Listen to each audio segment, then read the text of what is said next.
Shalom jemaat Tuhan. Kita akan memuji Tuhan pada pagi hari ini. Saya undang jemaat untuk bangkit berdiri.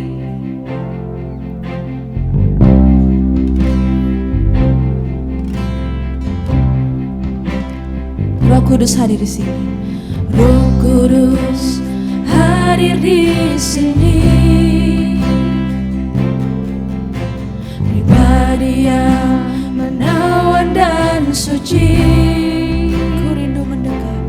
Ku rindu mendekat, mengerti hatimu, berjalan dalam kehendak-Mu.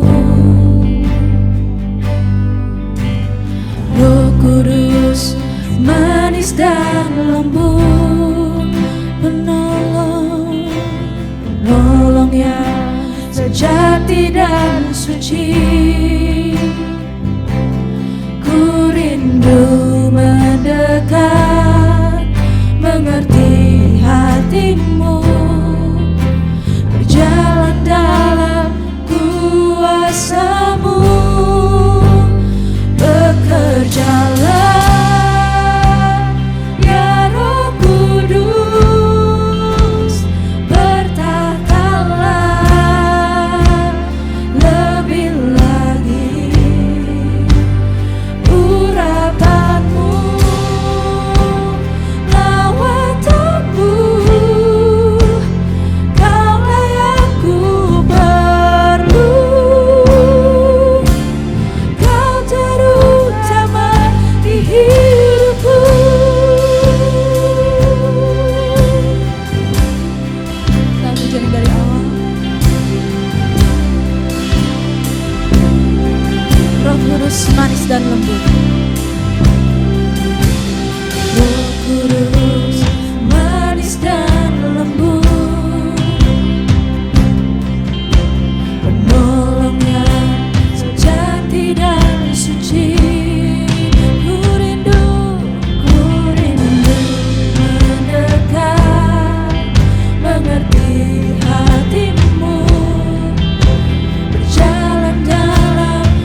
Kita telah berkumpul di sini sebagai keluarga Allah di hadapan Allah Bapa kita untuk menaikkan pujian dan syukur kepadanya, mendengar dan menerima firman-Nya yang kudus, membawa ke hadapannya pergumulan-pergumulan dunia ini, memohon pengampunan-Nya atas dosa-dosa kita dan memohon kasih karunia-Nya, sehingga melalui putranya Yesus Kristus kita mampu mempersembahkan diri kita untuk pelayanan-Nya.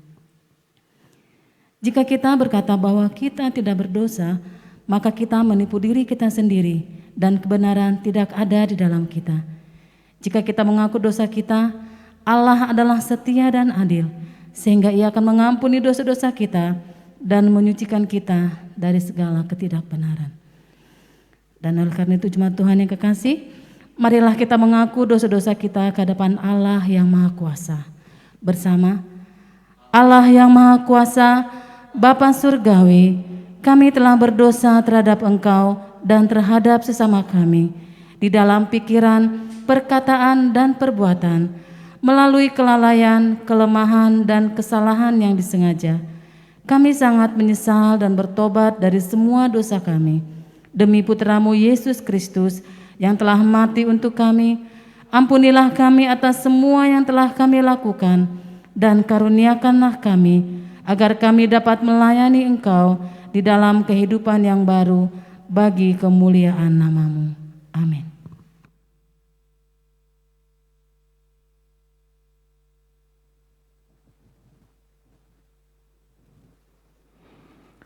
Saudara-saudara, Allah yang Maha Kuasa yang mengampuni setiap orang yang sungguh-sungguh bertobat, mengasihani saudara, mengampuni dan melepaskan saudara dari semua dosa saudara, meneguhkan dan menguatkan saudara dalam segala kebaikan, dan memelihara saudara dalam kehidupan kekal melalui Yesus Kristus Tuhan kita. Amin.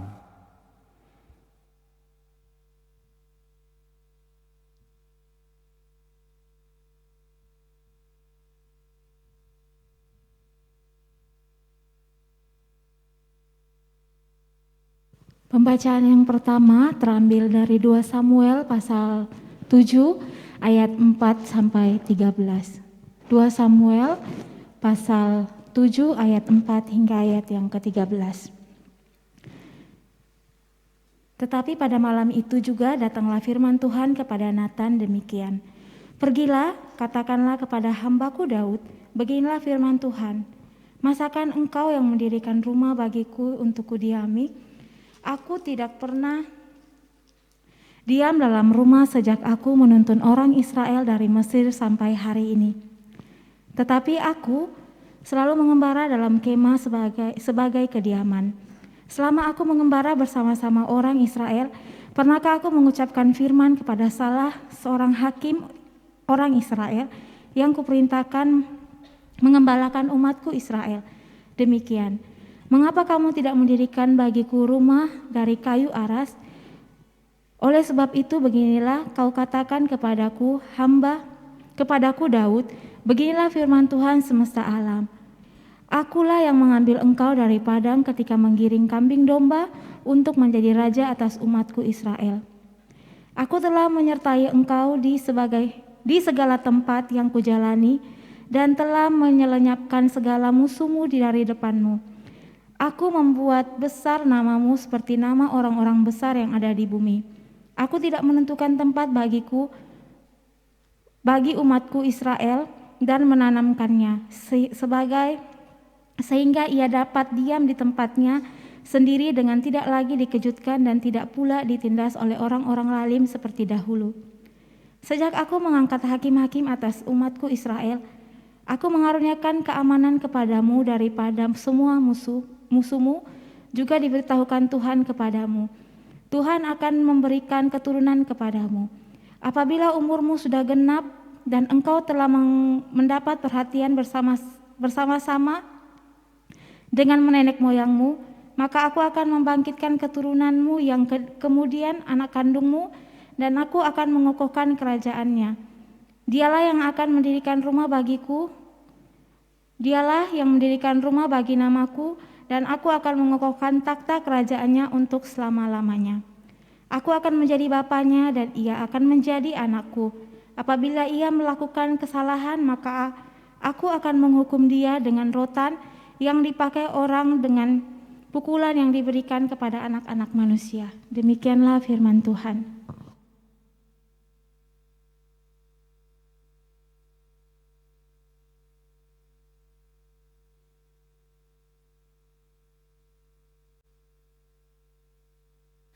Pembacaan yang kedua diambil dari Kisah Para Rasul 2 ayat 14a, dilanjut dengan ayat 22 sampai 23 dan 33 sampai 36. Kisah Para Rasul 2 ayat 14a. Maka bangkitlah Petrus berdiri dengan ke-11 rasul itu, dan dengan suara nyaring ia berkata kepada mereka. Ayat 22. Hai orang-orang Israel, dengarlah perkataan ini. Yang aku maksudkan ialah Yesus dari Nazaret, seorang yang telah ditentukan Allah dan yang dinyatakan kepadamu dengan kekuatan-kekuatan dan mujizat-mujizat dan tanda-tanda yang dilakukan oleh Allah dengan perantaraan Dia di tengah-tengah kamu, seperti yang kamu tahu. Dia yang diserahkan Allah menurut maksud dan rencananya telah kamu salibkan dan kamu bunuh oleh tangan bangsa-bangsa durhaka. Ayat 33. Dan sesudah ia ditinggikan oleh tangan kanan Allah dan menerima Roh Kudus yang dijanjikan itu, maka dicurahkannya apa yang kamu lihat dan dengar di sini. Sebab bukan Daud yang naik ke surga, malahan Daud sendiri berkata, Tuhan telah berfirman kepada Tuanku, duduklah di sebelah kananku, sampai kubuat musuh-musuhmu menjadi tumpuan kakimu. Jadi seluruh kaum Israel harus tahu dengan pasti bahwa Allah telah membuat Yesus yang kamu salibkan itu menjadi Tuhan dan Kristus. Demikianlah firman Tuhan. Syukur kepada Allah.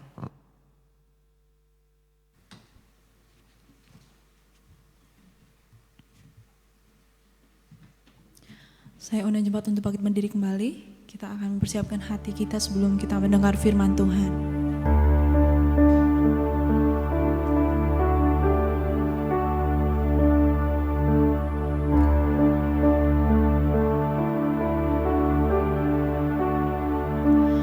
Ku menanti dalam gelap, tiada terang dan harapan. Dari surga Engkau datang, di matamu anugerah.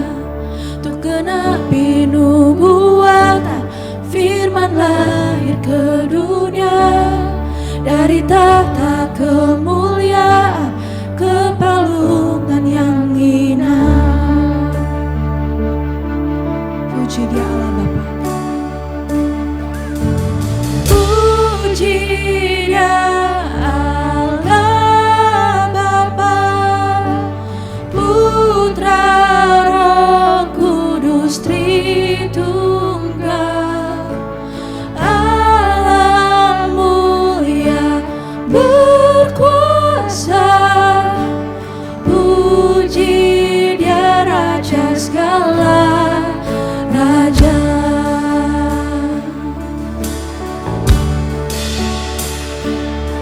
Untuk kerajaan yang akan datang dan menyambut yang hilang, untuk selamatkan semua ciptaan, Kau rela disalibkan. Meski dalam deritamu Kau melihat kemenangan, agar kita diselamatkan. Yesus Dia korbankan. Puji Dia Allah Bapa.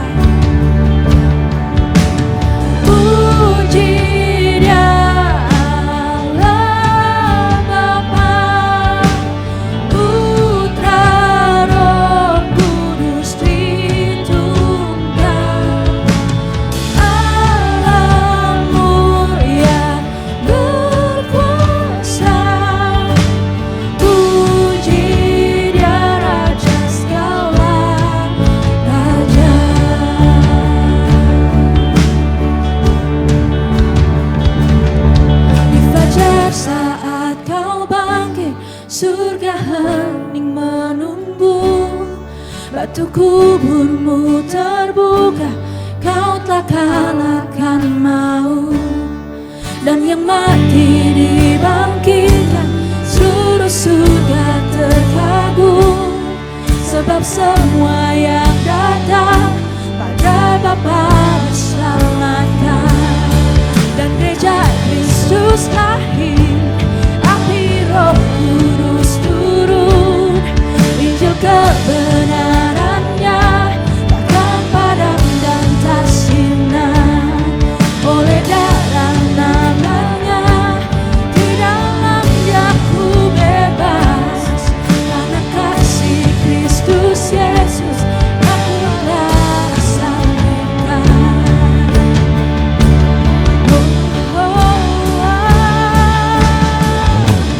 Puji dia Allah Bapa, Putra Roh Kudus Tritunggal, Allah mulia berkuasa. Puji dia Raja segala raja, puji dia Raja segala raja.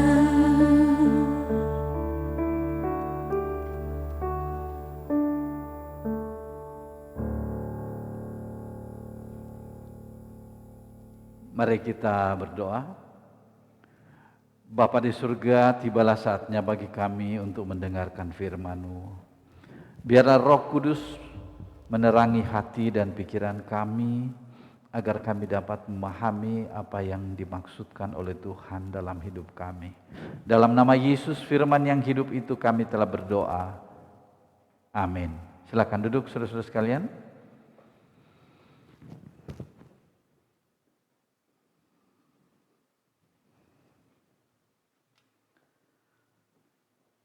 Baik, saudara-saudara,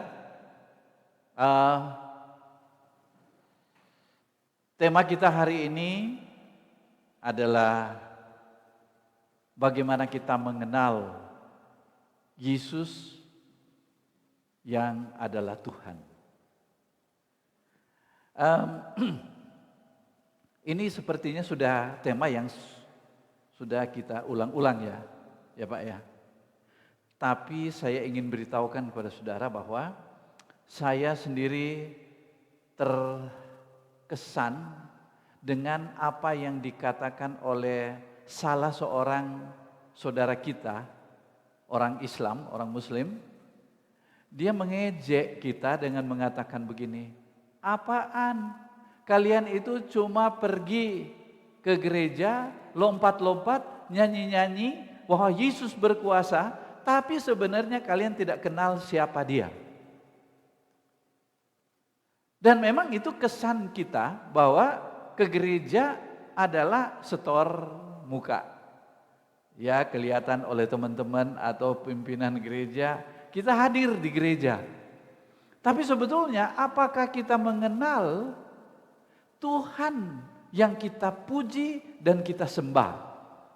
Nah, saudara-saudara sekalian, ini merupakan keprihatinan banyak di antara kita. Ketika orang tanya, mana di Alkitab dikatakan bahwa Yesus itu Tuhan? Tidak ada kan, Yesus tidak pernah bilang bahwa dia itu Tuhan. Enggak pernah bilang begitu. Nah, saudara-saudara sekalian, sesudah ini kita harus bisa jawab bahwa Yesus itu adalah Tuhan. Nah, tadi kan dibacakan di dalam 2 Samuel pasal 7 ayat 4 sampai 13 kan? Di situ Tuhan berbicara kepada kita semua bahwa jangan cari aku di tempat ibadah. Aku nggak ada di situ. Tapi sebetulnya apakah ini sama dengan kita nggak usah pergi ke tempat ibadah? Bukan itu yang dimaksud. Bahwa kalau memang kamu mau mencari Tuhan, lalu kemudian kamu katakan, nanti saya ke rumah ibadah, saya memberikan persembahan, lalu kemudian saya berdoa, dan kemudian saya bertemu dengan Tuhan. Itu Tuhan bilang, enggak. Kalau begitu, di mana saya bisa menemukan Tuhan itu? Tuhan itu, saudara-saudara, ada di dalam hubungan antara pribadi kita dengan Dia. Ya. Kalau di dalam pengajaran kita yaitu bahwa memang Tuhan itulah yang datang bertemu dengan kita, yang mencari kita. Bukan kita yang mencari Tuhan. Mengapa demikian? Karena begini saudara sekalian, kalau orang lagi dalam keadaan enak, lagi dalam keadaan sukacita, banyak uang, ya, orang itu tidak berpikir tentang Tuhan, tidak usah. Kan saya sudah enak. Tapi ketika dia mulai dapat masalah, punya persoalan banyak dalam keluarga dan ekonomi juga hancur, orang itu kemudian berseru, Tuhan, tolong saya. Ini adalah suatu usaha manusia untuk mencari Tuhan. Tapi persoalannya ialah kebanyakan orang yang berseru kepada Tuhan tidak kenal Tuhan gitu. Itu persoalan, Pak. Dia berseru kepada Tuhan tapi dia sendiri tidak mengenal siapa Tuhan yang dia sembah. Tidak tahu dia. Saudara, kita tidak bisa mengenal Tuhan hanya ketika kita menyanyi. Hanya ketika kita menyanyi. Yesusku luar biasa, dialah Raja, dialah Tuhan, di atas segala Tuhan. Dia penolongku, dia pelindungku, dia segala-galanya. Maksudnya apa? Kita tidak tahu dengan nyanyian itu. Tapi ketika orang masuk ke dalam satu persoalan yang besar, dan dia berseru, Tuhan tolong saya. Ketika dia lepas dari persoalan itu dan dia simpulkan, Tuhan itu baik, Tuhan itu yang menolong saya, yang menyembuhkan saya. Kalau cuma sampai di situ, sebetulnya kita belum mengenal siapa dia. Saudara sekalian, ada seorang mahasiswa bilang begini, Pak, saya kalau ketemu langsung dengan Tuhan, saya bisa menjadi seorang hamba Tuhan. Dia bilang begitu. Saya sangat prihatin dengan pemikiran orang itu. Dia mahasiswa, tapi bukan mahasiswa teologi ya. Dia mahasiswa sekuler, tapi dia berbicara begitu kepada saya. Saya kemudian katakan begini kepadanya. Dunia ini bukan baru ada setelah kamu lahir. Enggak. Ini dunia ini sudah jauh begitu lama. Dan sebelum dunia ini diciptakan, Tuhan itu sudah ada karena Dia adalah pencipta. Dia sudah lebih dulu. Dan Dia sudah menyatakan diri kepada para nabi dari waktu ke waktu. Dan Dia tidak perlu menunggu kamu untuk Dia menyatakan diri. Tidak perlu. Dia punya rencana. Rencananya itu bagaimana? Nah, mahasiswa ini masih dengar saya. Terus gimana, Pak? Itu dia sudah punya rencana. Seperti yang kita baca tadi. Dia itu sudah punya rencana atas kehidupan ini. Dia mau bicara kepada manusia, ini loh maksud saya. Tapi saudara-saudara sekalian, dari perjalanan hidup manusia itu memang seperti kamu, saya bilang begitu. Pingin ketemu langsung dengan Tuhan. Tetapi bukan karena kamu pingin lalu Dia datang. Enggak, memang Dia sudah rencana untuk datang mau bertemu dengan manusia. Kapan itu, Pak? Nah, inilah yang semua saya cerita sama kamu. Kapan itu, Pak? Dia bertemu dengan manusia. Waktu itu Dia datang ke dunia ini. Dan Dia menjadi manusia. Loh, kok jadi manusia, Pak? Loh, bagaimana kalau Dia Tuhan bicara dengan kamu? Kata firman Tuhan itu kamu bisa kebakar loh. Kamu bisa celaka kalau ketemu langsung dengan Tuhan. Oleh karena itu, Dia mau ingin berkomunikasi dengan manusia. Kalau kamu mau ingin berkomunikasi, mau ngomong dengan semut, jadi semutlah. Supaya kamu tahu bahasa mereka. Nah, sekarang Allah datang ke dalam dunia ini dalam bentuk manusia karena Dia mau ingin berbicara dengan manusia. Ya. Dan Dia tidak datang dengan mengatakan, dan Dia katakan begini, nih aku ini udah ada loh, akulah Tuhan. Enggak. Dia mengatakan dan memperkenalkan dirinya itu, dengan apa? Dengan kehidupannya. Apa kehidupan yang dia perkenalkan itu? Itu dengan kasihnya. Kasihnya yang luar biasa. Dia itu lahir sebagai manusia di kandang binatang. Lalu kemudian dia hidup seperti manusia biasa. Tetapi yang membedakan di sini ialah bahwa dia itu membuat banyak mujizat. Dia itu menyembuhkan orang. Dia itu memberi makan kepada orang. Dia mempedulikan orang-orang yang miskin. Dia peduli. Dia memberikan semangat kepada mereka yang berduka. Dia memberi pengharapan kepada semua orang. Tetapi sesudah itu dia dituduh sebagai orang yang menghujat Allah. Karena dia menyamakan diri dengan Allah. Nah, saudara-saudara sekalian, ketika orang-orang itu berbuat jahat kepada dia, bukan berarti bahwa dia itu kemudian mengatakan, saya ini Tuhan, saya ini Raja, saya bisa bunuh kamu kalian, saya bisa lawan kalian. Tapi bukan itu maksud rencana Allah.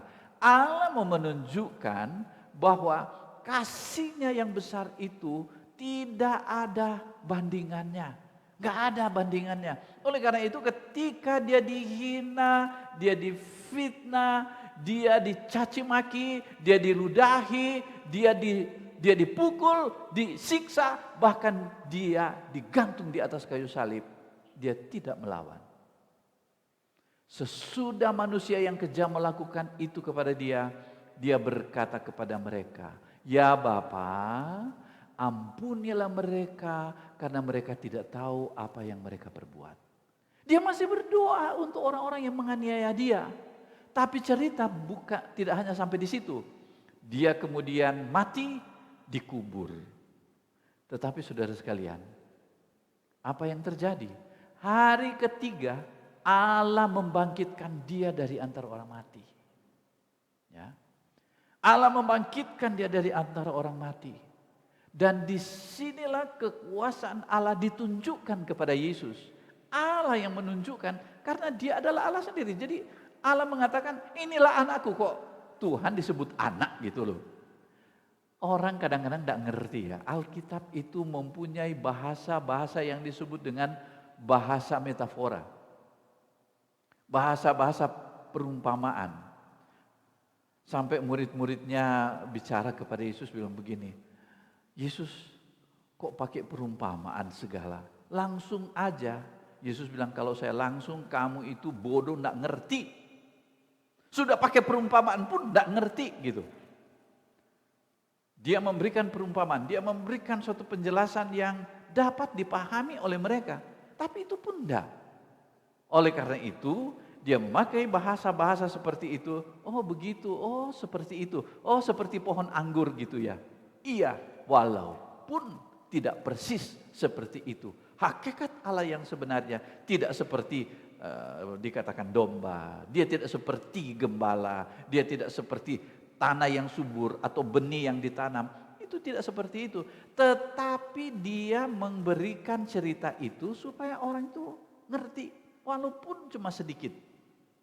Apa yang kita mengerti tentang dia, itu tidak sebanding dengan keberadaan dia. Allah itu terlalu besar.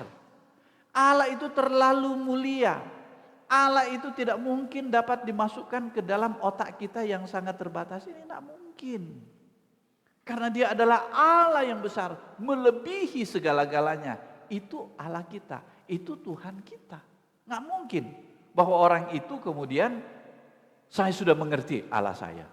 Enggak. Tetapi Allah itu kemudian menunjukkan melalui anaknya. Nih, dia tunjukkan tentang kasih yang besar. Dia tunjukkan bagaimana dia melayani manusia. Dan dia tunjukkan juga kuasanya. Nah, setelah dia bangkit, dia naik ke surga. Dan nanti pada tanggal 26 kita akan merayakan mengenai kenaikan dia ke surga. Berarti dia ada di surga? Ya karena dia Tuhan. Dan dia kemudian kita yakini bahwa dia itu adalah Allah yang hidup. Karena dia akan berurusan dengan orang yang hidup. Dia akan berkomunikasi dengan orang yang hidup di dalam doa melalui kuasa Roh Kudus-Nya. Nah, seperti itu Allah yang kita kenal, Allah yang kita kenal di dalam Yesus seperti itu. Nah, saudara-saudara sekalian, setelah dia melakukan semuanya itu di dalam dunia di hadapan manusia, lalu kemudian orang-orang itu kemudian memberi pengakuan. Betul sekali, orang ini adalah luar biasa. Siapa dia? Dia Tuhan. Orang yang memberi kesimpulan setelah melihat keluar biasaan Yesus di dalam kehidupan ini. Jadi bukan dengan kata-kata, bukan dengan berkampanye. Wah, saya ini orang nomor 1 di dunia ini. Enggak, bukan dengan kampanye begitu. Tapi dia itu memperlihatkan Allah, menunjukkan kasih-Nya, dan orang katakan, inilah Tuhan. Saudara, apa sih yang dicari oleh orang? Siapa yang dicari oleh orang? Orang mendambakan satu apa? Satu penguasa yang luar biasa, yang melindungi, mengayomi, yang ideal, yang sangat ideal, yang tidak berbuat dosa. Dan itu ada di dalam Yesus. Itu yang dicari oleh orang. Dulu ketika mereka harapkan bahwa manusia ideal itu adalah Raja Daud, ya dia masih manusia, dia berbuat dosa kok. Nabi-nabi lain yang kita baca sendiri mulai dari Abraham, Ishak, Yakub, itu orang-orang yang ada kita baca di Alkitab lah, ada yang nabi, ada yang raja dan sebagainya gitu ya. Kita baca di situ di Alkitab. Kita lihat semua pemimpin-pemimpin ini gagal di dalam kehidupannya. Gagal dalam apa?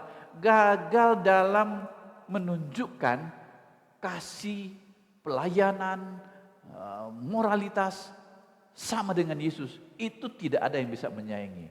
Ya, Yesus adalah sosok yang sangat ideal, yang suci, yang bersih, yang mulia, yang kuat, yang perkasa, yang mengayomi kehidupan manusia, mau jadi sama dengan manusia. Dia adalah rendah hati, namun dia adalah ditinggikan, dimuliakan oleh Bapaknya di surga.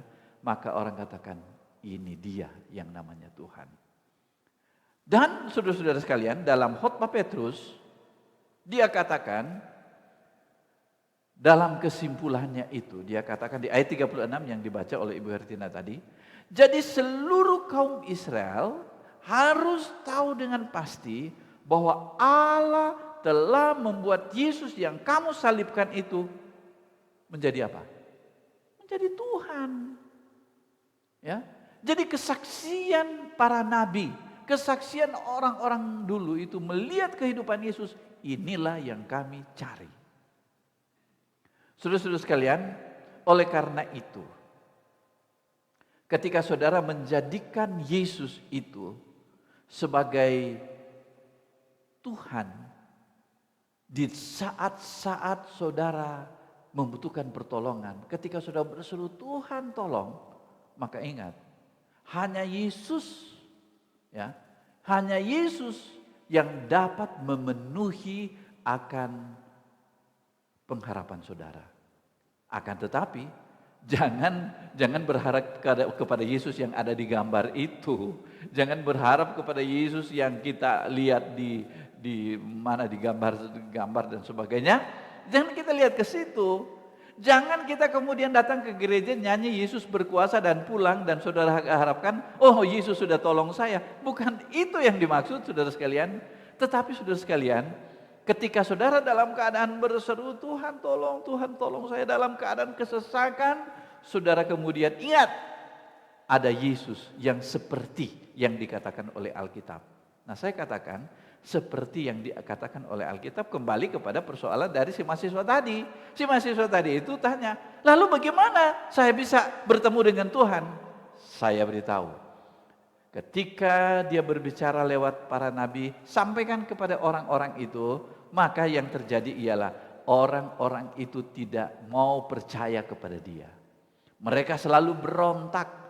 Tuhan sudah memimpin mereka dengan tiang awan dan tiang api, tetapi mereka kemudian mereka melacurkan diri kepada para dewa-dewa, para Baal, dan mereka tidak percaya penuh kepada Tuhan. Oleh karena itu dengan rencana Tuhan, seperti yang kita baca tadi dari firman Tuhan, dengan rencana Tuhan dia membuat rencana, yaitu mari datang ke dalam dunia ini. Lalu dia bertemu dengan manusia, dia bertemu dengan orang. Nah, ketika dia bertemu dengan orang, ketika dia berkomunikasi dengan orang, dia dapat menyatakan, inilah keberadaan saya. Ini. Nah, dia sudah menyatakan diri. Tapi sesudah itu, orang-orang di sekitar itu kemudian menyaksikan dia, melihat dia, merekam jejak kehidupan Yesus. Orang-orang itu kemudian apa? Tulis di dalam Alkitab. Ya. Orang tulis di dalam Alkitab. Jadi ketika orang tulis di dalam Alkitab, inilah yang kemudian jadi bacaan kita. Jadi kalau mau ketemu Yesus, bukan ketemu doakan dan mengharapkan bayangan Yesus ada di depan kita itu. Ada seperti yang saya layani di daerah Sukajadi, dia berbicara begini, Pak Yopi, kalau saya ketemu Yesus tidak lewat Alkitab. Saya ketemu Yesus dengan apa? Saya masuk kamar, kemudian saya berdoa. Tiba-tiba saya lihat di atas lemari itu ada cahaya yang keluar dan cahaya itu masuk di dalam diri saya. Saya katakan itu bukan Yesus. Saya katakan itu bukan Yesus. Itu adalah iblis. Itu adalah setan. Karena Yesus yang benar itu, dia tidak menampakkan diri di dalam media-media seperti itu. Dia menampakkan diri pada 2000 tahun yang lalu, dan kemudian dia disaksikan oleh para saksi, dan kemudian mereka tuangkan itu di dalam Alkitab. Alkitab itu adalah kesaksian yang cukup untuk iman kita tentang siapa? Tentang Yesus. Kesaksian yang cukup untuk kita tentang Yesus yang sebenarnya. Dan yang berikut ialah, di saat kita membaca Alkitab, kan kita nggak ngerti juga kan, ini bagaimana ini. Nah, disinilah saudara-saudara sekalian kita tahu bahwa seperti yang dibacakan tadi, Roh Kudus membantu kita. Roh Kudus membantu kita. Roh dia dan apa yang tertulis di dalam Alkitab, kadang-kadang saudara sekalian ketika kita baca, oh yang tadinya kita nggak ngerti, kita jadi mengerti. Oleh karena itu saudara sekalian, ketika kita datang mau mendengarkan firman Tuhan, ketika kita mau baca, kita mohon Roh Kudus untuk memenuhi kita, dan kemudian apa? Dengan kuasa Roh Kudus inilah kita mampu memahami apa yang dimaksudkan oleh Tuhan dalam hidup kita. Bukan cuma itu, tetapi menggerakkan kita itu sesuai dengan itu kehendak Allah, kehendak Tuhan, menggerakkan kita untuk melakukan apa yang Dia mau, yang Dia inginkan dalam hidup kita. Nah, inilah saudara-saudara sekalian mengenai kehidupan di dalam Yesus. Yesus yang dinubuatkan oleh para nabi, kemudian digenapi di dalam Yesus sendiri ketika Dia datang, Dia mati di kayu salib, dan Dia bangkit pada hari ketiga naik ke surga. Dan Yesus inilah saudara-saudara sekalian yang kita kenal. Dan kemudian kalau kita baca Alkitab, ini berbeda dengan agama lain ya, atau kepercayaan lain. Kalau kepercayaan lain itu Alkitab atau kitab suci itu adalah bagaimana meminta petunjuk dari sana. Lakukan ini supaya kamu diberkati. Lakukan ini supaya kamu disayang oleh Tuhan. Lakukan ini supaya kamu diterima oleh Tuhan. Saudara, ketika kita membaca Alkitab, maka fokus utama kita ialah berfokus pada apa sih yang menjadi pikiran dan perasaan dari Tuhan Yesus yang saya sembah itu. Apa? Ya. Apa sih yang saya pahami tentang pikiran-pikiran Dia? Kita pahami tentang Yesus dan kemudian kita ikuti perintah atau keinginannya. Bukan supaya kita diterima oleh Dia, ya, tapi supaya saudara sekalian pikiran kita dan perasaan kita sama dengan pikiran dan perasaan Yesus. Fokus kita bukan pada bagaimana kita diterima oleh Tuhan. Tetapi fokus kita di sini ialah bagaimana kita diterima oleh Dia, diselamatkan oleh Dia. Dan sekarang kita hidup bersama-sama dengan Dia dan di dalam Dia. Jadi ketika orang katakan bahwa kalau Anda di dalam Yesus, itu persoalan semua Anda itu terjawab. Oleh karena apa? Pikiran Anda dengan pikiran Yesus sama. Apakah ada persoalan di dalam Yesus? Yesus bilang ketika dia bertemu dengan misalnya dengan Pak Tumpal punya persoalan segini banyak, uang gak cukup, makanan gak cukup, semua susah, anak-anak juga, kekhawatiran lain. Ketika berhadapan dengan Yesus bilang, "Gimana Pak Tumpal, sehat?" "Sehat." Ketika dibilang sehat, "Kamu masih percaya sama saya? Kamu di dalam saya?" "Ya." Gak ada persoalan. Gitu. Karena apa? Yang kita anggap persoalan itu oleh karena apa? Cara berpikir kita yang tidak sama dengan Yesus. Misalnya, saya akan bahagia kalau saya banyak uang miliar di bank. Saudara sekalian, kalau bersama dengan Yesus, Anda mungkin akan bilang begini, sampai dengan saat ini saya masih hidup kok. Saya cukup bahagia, saya bisa datang ke gereja, saya bisa duduk dan mendengarkan firman Tuhan, ya kan? Dan cukup bagi saya, asal ada Yesus, saya cukup. Dan yang berikut ialah kita membaca firman Tuhan, manusia tidak hidup hanya dari roti saja. Sehingga orang bertanya kepada saya dan banyak yang suka konseling juga kepada saya. Mereka menyampaikan persoalan yang begitu banyak. Tapi kebanyakan persoalan itu adalah untuk nanti, untuk besok, untuk masa yang akan datang.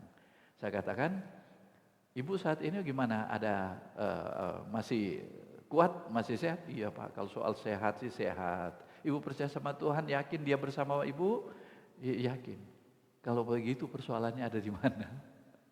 "Ya ini, soalnya saya itu khawatir tentang anak saya, apakah dia ada uang untuk sekolah, belum lagi tentang pernikahan anak saya dan sebagainya." Loh, itu persoalan nanti. Ada kesehatan, ibu dikasih kesempatan Tuhan untuk kerja. Ada kesehatan, Tuhan kasih kesempatan kepada ibu untuk berusaha. Jadi hadapi yang ada di depan dengan sekuat tenaga, dengan paling baik, melakukan apa yang terbaik yang ibu pikirkan. Tuhan kasih otak yang bagus, kerjakan itu. Nanti besok pagi saya bilang belum tentu juga masih bisa bangun kok.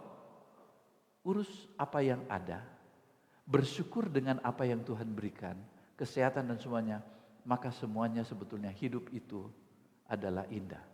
Tapi kalau kita sudah mulai memikirkan tentang 50 tahun ke depan, malah ada yang bilang pada saya, "Pak, ini tanah saya ini sebetulnya mahal sekali, coba 50 tahun ke depan." Saya bilang 50 tahun ke depan, saya berpikir untuk saat ini. Dan berapa harganya? Kemudian mari kita bicara tentang yang sekarang ini. Kalau ibu nanti berpikir tentang 50 tahun yang akan datang, ibu tentu belum tentu ada waktu itu. Nah, iya betul juga ya, benar juga. Selang berapa tahun kemudian ibunya meninggal dan untung saja dia sudah menikmati apa yang ada sama dia. Nah, inilah saudara-saudara sekalian, antara Yesus sebagai Tuhan, sebagai Raja dalam kehidupan kita, dan bagaimana kita itu hidup bersama dengan Dia. Ya, kita tidak cari-cari ayat lagi apa yang membuat saya ini supaya dia diterima oleh Dia. Dia sudah terima kita kok. Dia sudah terima. Lalu kemudian kita baca Alkitab, termasuk kita datang hari ini untuk apa? Lebih mengenal Dia lagi, bahwa Dia itu adalah Tuhan dan Dia adalah Kristus. Kita berdoa. Makasih Bapa di surga untuk firman-Mu yang menguatkan kami, iman kami bahwa Yesus yang kami puji, kami sembah itu adalah Tuhan dan Kristus. Dialah juru selamat kami, Dialah idola kami, dan Dia adalah penuntun kehidupan kami sampai dengan saat ini. Kami mengucap syukur ya Tuhan atas pertolongan Roh-Mu yang kudus yang membuat kami boleh memahami akan siapa Yesus bagi kami. Dan hanya di dalam nama Dia, nama Yesus Kristus Tuhan dan juru selamat kami telah berdoa. Amin.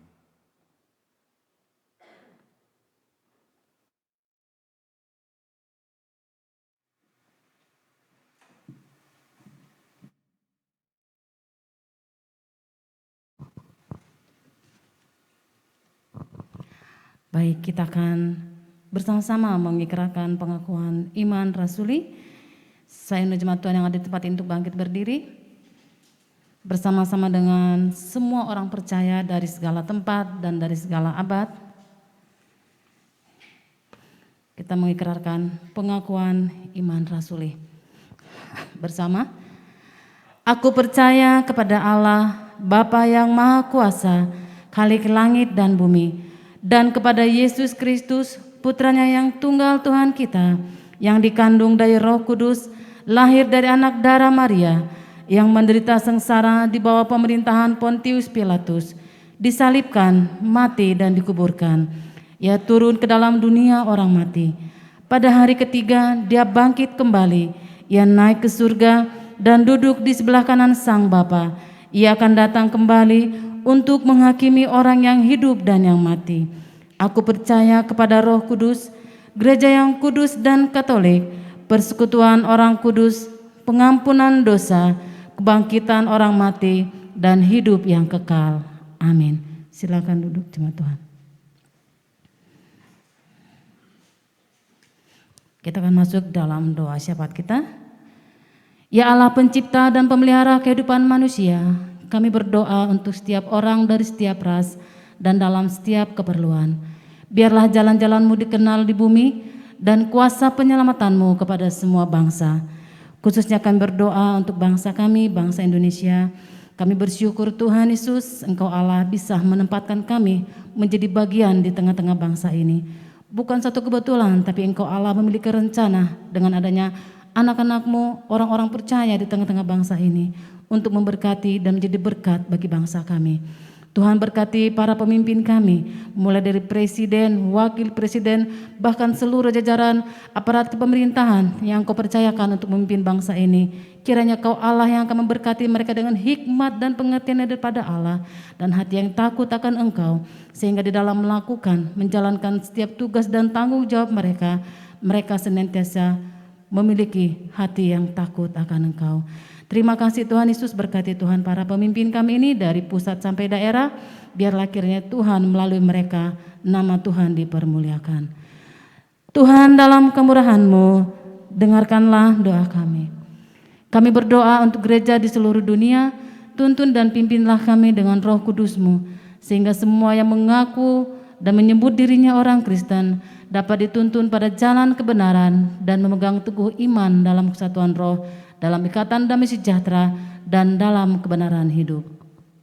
Khususnya kami berdoa untuk gereja kami, gereja Anglikan, baik yang ada di seluruh dunia maupun yang ada di Indonesia. Dan secara khusus kami berdoa untuk gereja kami, gereja Anglikan yang ada di kota Bandung. Tuhan berkati para pemimpin kami, Bishop kami Dorait Reverend Titus Chung, Dean kami Reverend Timothy Chong, dan Imam penanggung jawab kami atau Associate Dean kami Reverend Yopi Buyung, dan juga para pastor dan juga para pemimpin klaster. Kiranya kasih Allah dan karunia Allah terus menyertai mereka. Biarlah hikmat yang daripada Allah terus memenuhi mereka, sehingga dengan hikmat mereka boleh memimpin dan menggembalakan setiap domba-domba yang Kau percayakan kepada mereka. Dan biarlah mereka menjadi teladan di tengah-tengah jemaat yang mereka layani.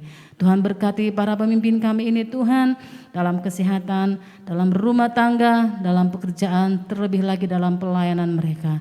Kiranya kasih-Mu Tuhan terus menyertai mereka. Tuhan dalam kemurahan-Mu, dengarkanlah doa kami. Kami menyerahkan kepada kebaikan-Mu sebagai Bapa mereka yang cemas dan tertekan dalam pikiran maupun secara jasmani. Hiburkanlah dan lepaskanlah mereka dalam keperluan mereka.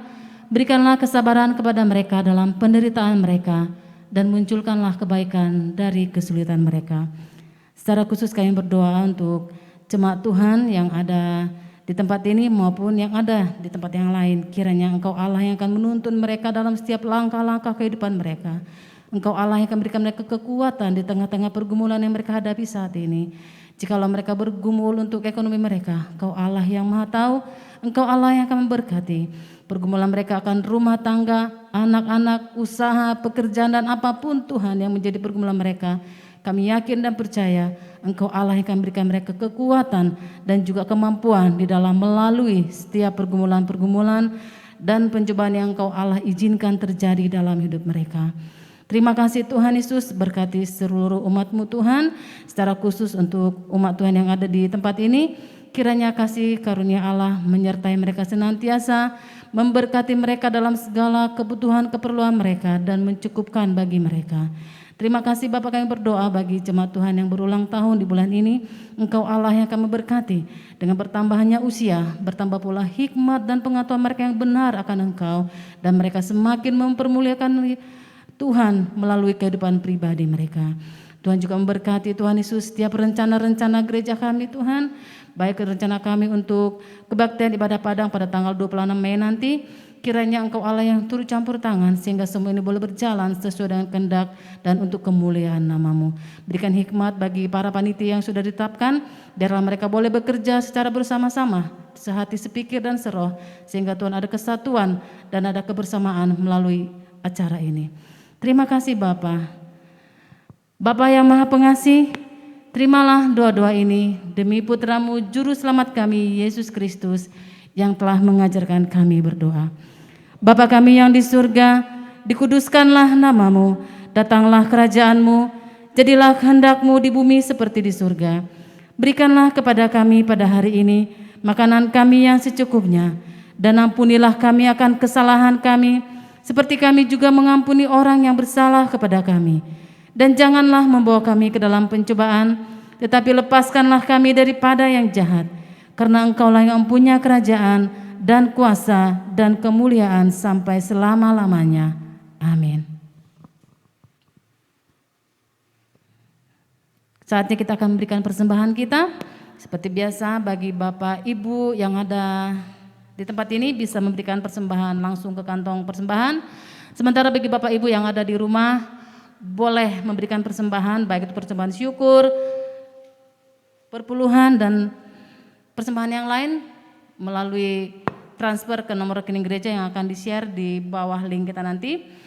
Dan boleh juga setiap keluarga mengumpulkan persembahannya, setelah itu boleh diserahkan ke pihak gereja. Selamat memberi, Tuhan Yesus memberkati.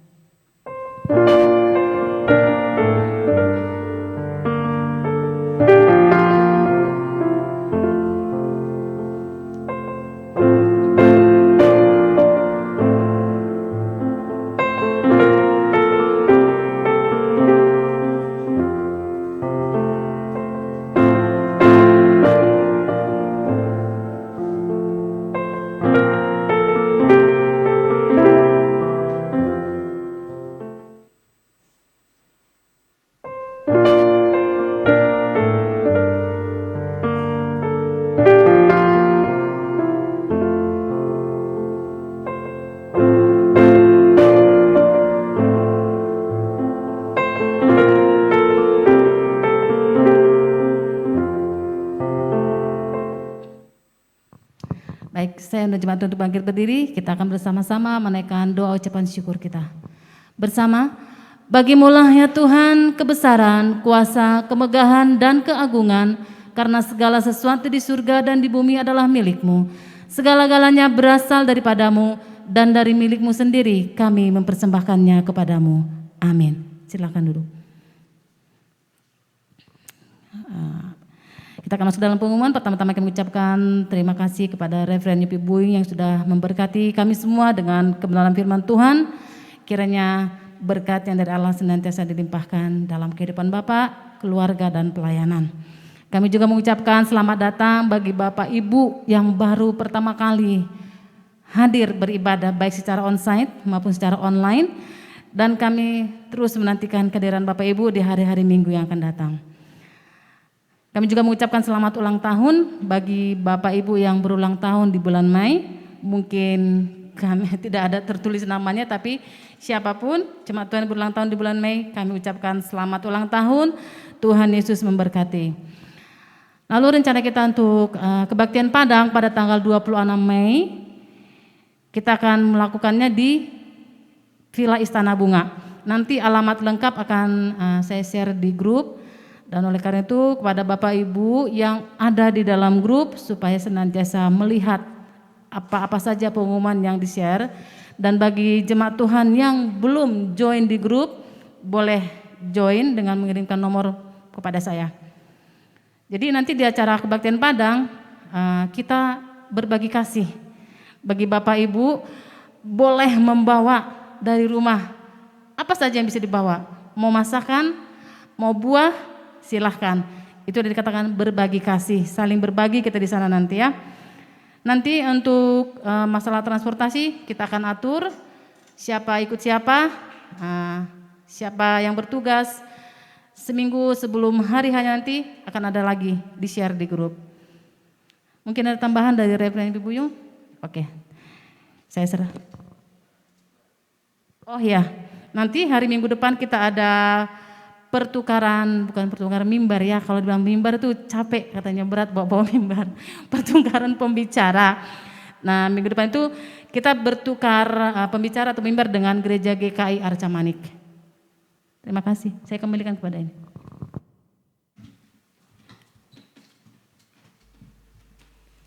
Baik, sebelum kita mengakhiri ibadah pada pagi hari ini, saya undang jemaat untuk bangkit berdiri. Kita akan menyanyikan lagu terakhir. Saya undang jemaat untuk bangkit berdiri.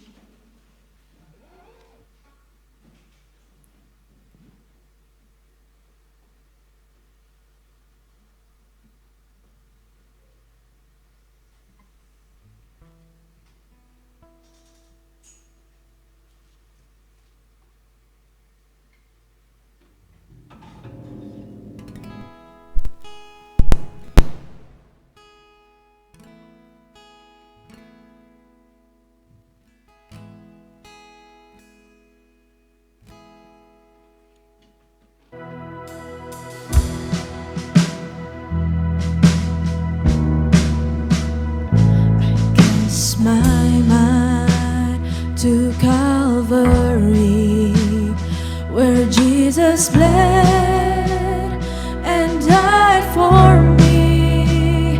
I see his wounds, his hands, his feet, my Savior on that cursed tree.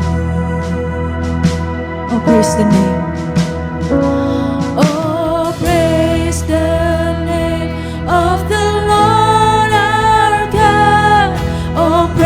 His name forevermore, for endless days we will sing your praise, oh Lord our God.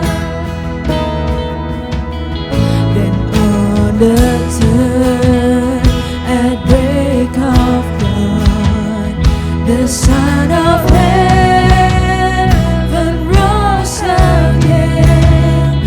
Oh, trample death, where is your sting? The angels roar for Christ the King. Oh, praise the name of the Lord our God. Oh, praise his name forevermore, for endless days we will sing your praise, oh Lord our God. He shall return. He shall return in robes of white. The blazing sun shall pierce the night, and I will rise among the saints. My gaze transfixed in Jesus' face. Oh, praise the name. Oh, praise the name of the Lord our God. Oh, praise his name forevermore, for endless days we will sing your praise, oh Lord our God. Oh, praise the name. Oh, praise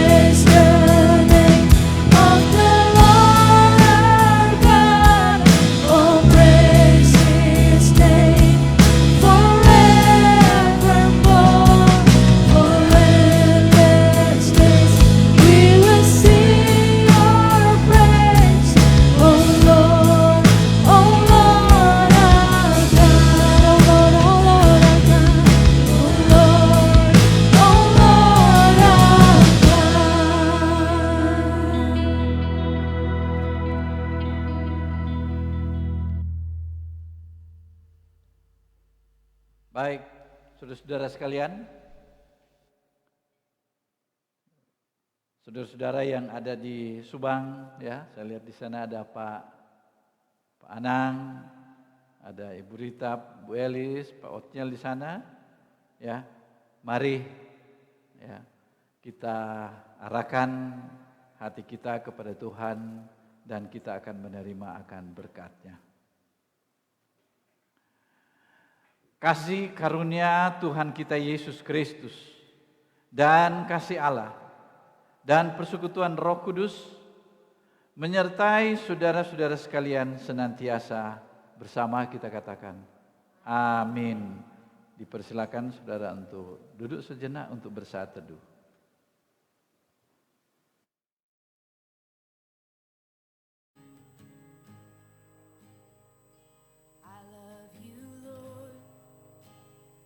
Selamat hari Minggu dan Tuhan Yesus memberkati. Kita boleh bersalam-salaman. Selamat hari Minggu juga untuk Bapak Ibu yang mengikuti ibadah di Zoom. Boleh unmute mic-nya untuk saling menyapa. Selamat hari Minggu.